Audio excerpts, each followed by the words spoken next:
Littéraire avec Gladys Mariva. Bonjour Gladys. Bonjour.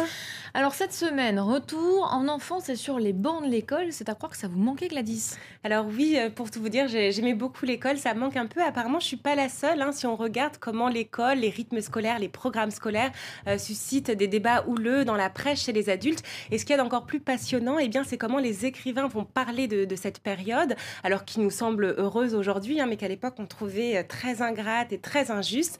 Alors comment on survit à l'adolescence et qu'est-ce qui se joue vraiment dans l'enfance? C'est ce que je vous propose de creuser aujourd'hui à travers 4 livres. Et le premier, c'est le second livre d'un écrivain irlandais, Paul Murray. Ça s'appelle Skippy dans les étoiles. Et Skippy dans les étoiles nous plonge dans le quotidien d'une institution catholique dublinoise, le Seabrook College. Pas vraiment le genre de collège où on doit s'amuser beaucoup. Alors non, pas vraiment. C'est le genre de collège où on a des prêtres qui sont un peu dépassés, qui essayent d'apprendre la philosophie et la religion à des adolescents pas très gâtés par la nature, qui sont plus préoccupés par leurs hormones et par les dernières applications à la mode.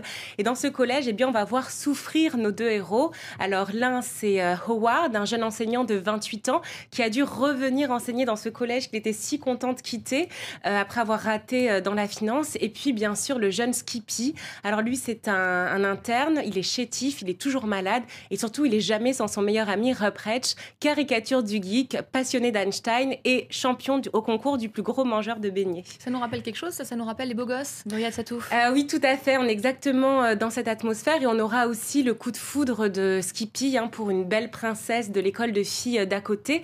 Et surtout ce que réussit très bien Paul Murray, c'est de confronter le monde des adultes et le monde des enfants pour nous montrer à quel point c'est pas si différent que ça. Alors on aura notamment cette soirée d'Halloween promise à devenir culte où il y aura des débauches, des déboires et on a surtout ce personnage de Ward qui va sans cesse se demander est-ce que je vis vraiment la vie que je voulais vivre quand j'étais enfant. Alors en fait Howard, c'est ce que Murray appelle un kidult, en France on dirait un adolescent qui reste un peu toujours dans son enfance. Alors on a demandé à Paul Murray, qu'on avait reçu au Journal de la Culture, ce que c'était qu'un kidult. Alors on l'écoute, il nous explique. J'ai 37 ans et c'est normal à mon âge d'être obsédé par les baskets, les Vespa et les téléphones. Alors que pour la génération de mon père, ça peut paraître un peu ridicule.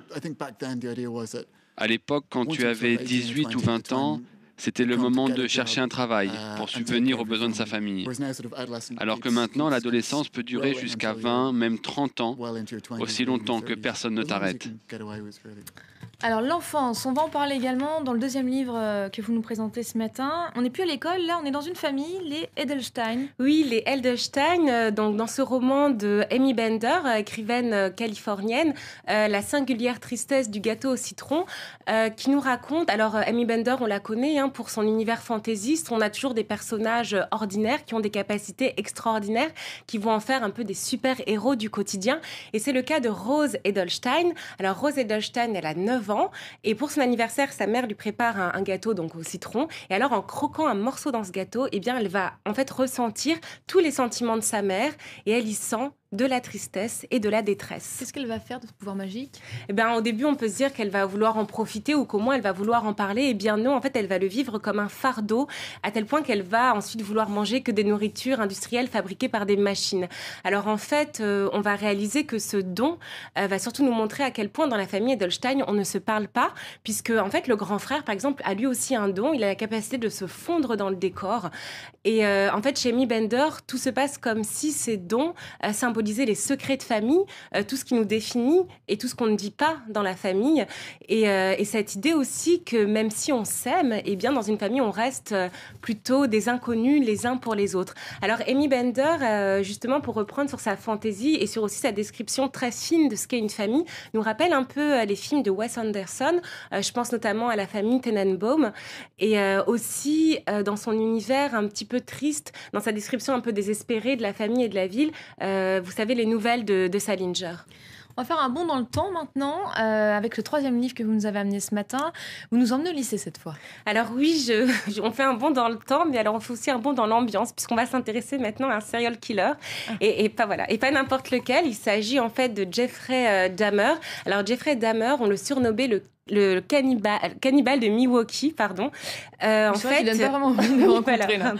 Et donc, en fait, sur l'espace de 20 ans, entre le milieu des années 70 et les années 90, il va être condamné pour le meurtre de 17 personnes.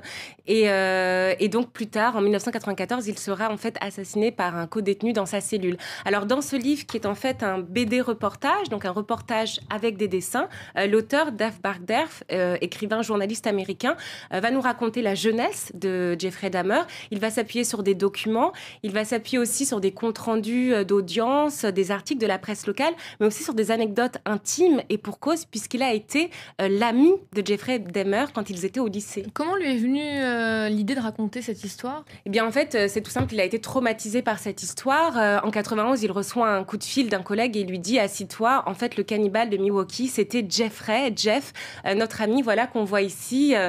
Il était magnifique avec sa chevelure blonde, on aurait dit un peu un ange.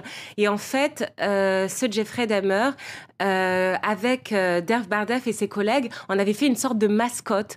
Une mascotte où il l'accompagnait dans ce qui était en fait son hobby préféré, à savoir imiter des personnes handicapées, donc dans les différents supermarchés de la ville. Et en fait, une seule question va tarauder l'auteur, Derf Barkderf, c'est comment est-ce que c'est possible ? Comment toutes ces années, les adultes n'ont rien vu, et est-ce que s'ils avaient fait un peu plus attention à ce qui arrivait à Jeffrey, est-ce qu'ils auraient pu éviter qu'il devienne un tueur en série ? Parce qu'il y avait eu des signes, peut-être ? Alors oui, il y avait eu des signes, puisque derrière l'adolescent solitaire, un peu étrange, voilà, qui aimait bien imiter, des handicapés mentaux, il y avait quelqu'un en fait qui souffrait énormément de sa solitude, mais aussi de sa famille. Une famille où on se déchirait à cause d'un divorce, avec une mère qui était un peu malade, une mère aussi qui était pas très aimante. Et puis, Jeffrey avait cette particularité qu'on retrouve souvent chez les tueurs en série, d'aimer torturer les animaux.